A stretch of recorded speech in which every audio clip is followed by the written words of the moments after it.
Hello everyone, good day according to your time. Good morning. Welcome back to Learning Sticky. Hope you guys are doing well. So guys, there is this video that proved that there were people that was holding things that they are using for voting. Like, I was like, oh.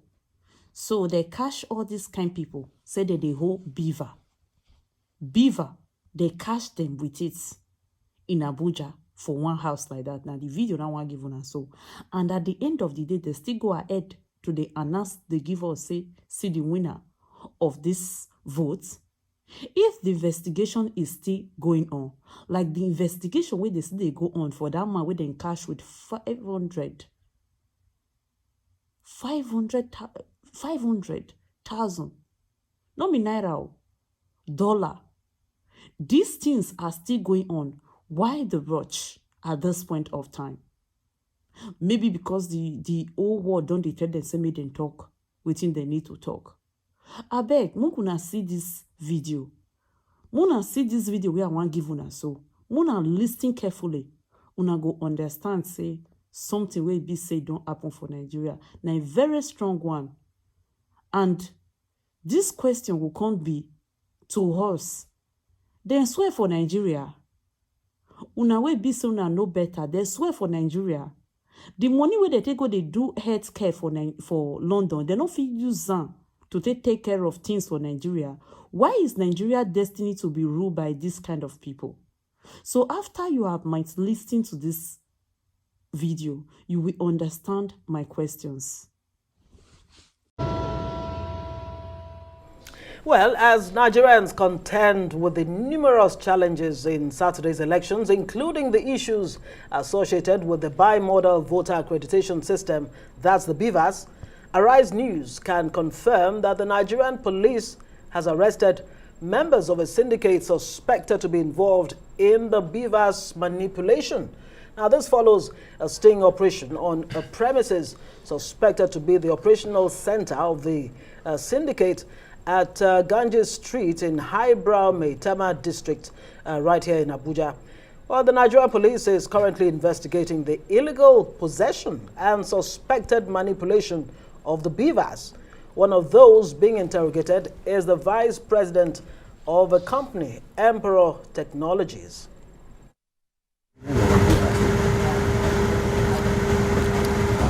Hola.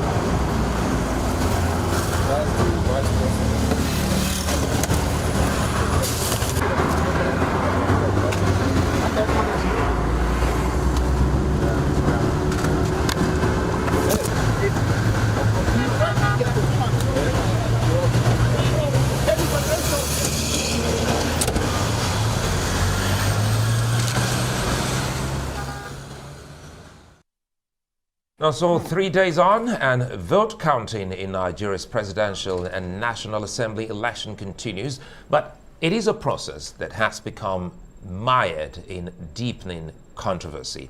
Now, results from 29 states have been announced at the National Collation Center in Abuja so far. The APC and the PDP are currently tied with 10 states under the belts each. The Labour Party has won in 8 states, with the NNPP clinching victory in Kano. So it is hotly contested between the 3 main parties, the closest it has been in years.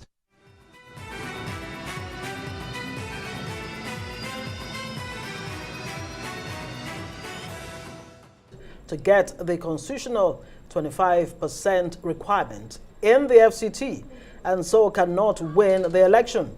Well, these comments have ignited a conversation and more controversy. So the question is, what does the Constitution say about all of this?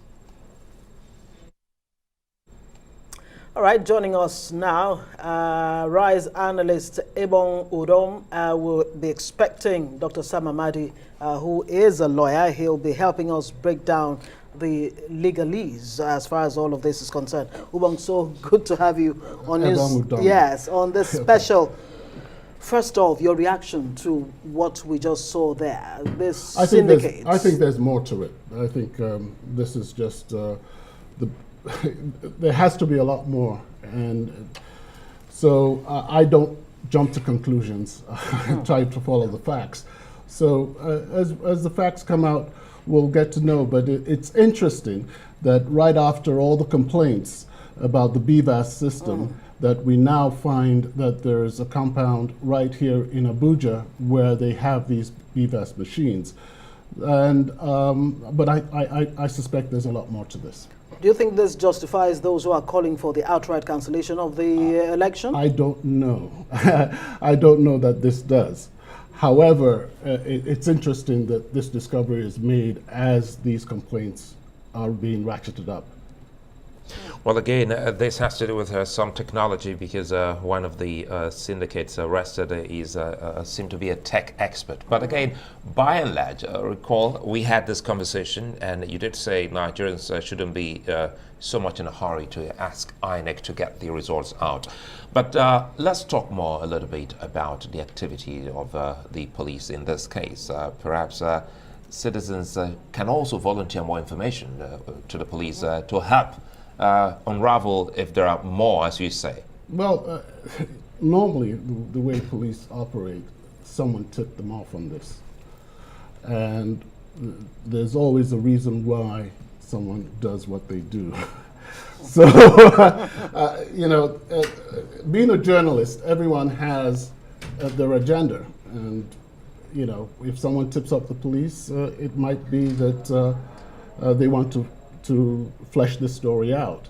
And so we'd like to follow it where it leads. But I don't want to jump to any conclusions right now. So now let's talk about the coverage so far. You've been in Abuja since your arrival, and you've seen how much of reportage that we've gotten so far. So give us an assessment of what the local media and even the international media has done so far.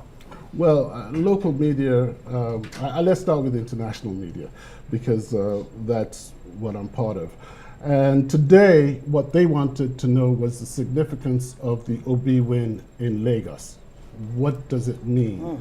It was something that fascinated the international community.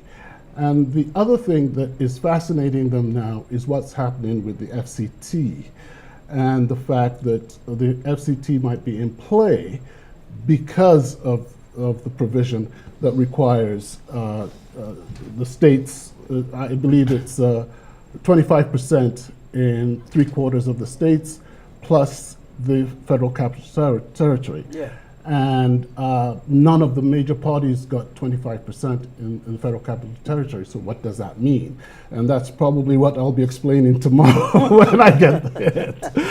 You want to wait till tomorrow before you get to explain all of that? What exactly can you make of it now? As things stand? I don't know, because let me just put this in, because look, Labour Party so far, what we're hearing, has scored 8. Has 8 states in its kitty. The PDP has 10, and the APC. Oh, okay.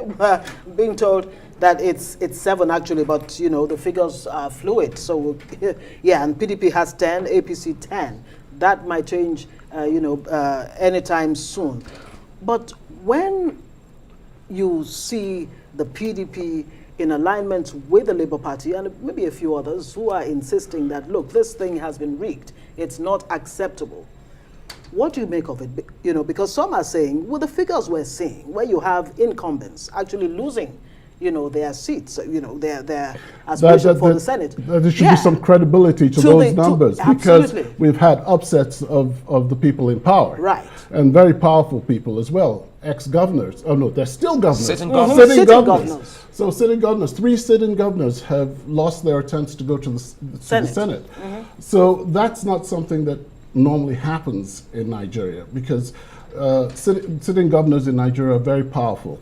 They control the entire state coffers, and they use it at will most of the times, and it helps them get re-elected and get into the Senate because that seems to be the tradition in Nigeria now, that after serving your full term as governor, you then go into the Nigerian Senate. So it's fascinating, because you have these complaints. At the same time, if you look at the breakdown, you'll find that it seems there's some validity to a lot of the voting that has gone on.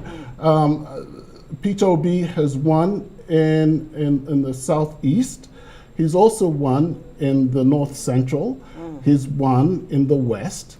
You have the same situation with Bola Tinubu. He's won in the Southwest. He's won in the South-South.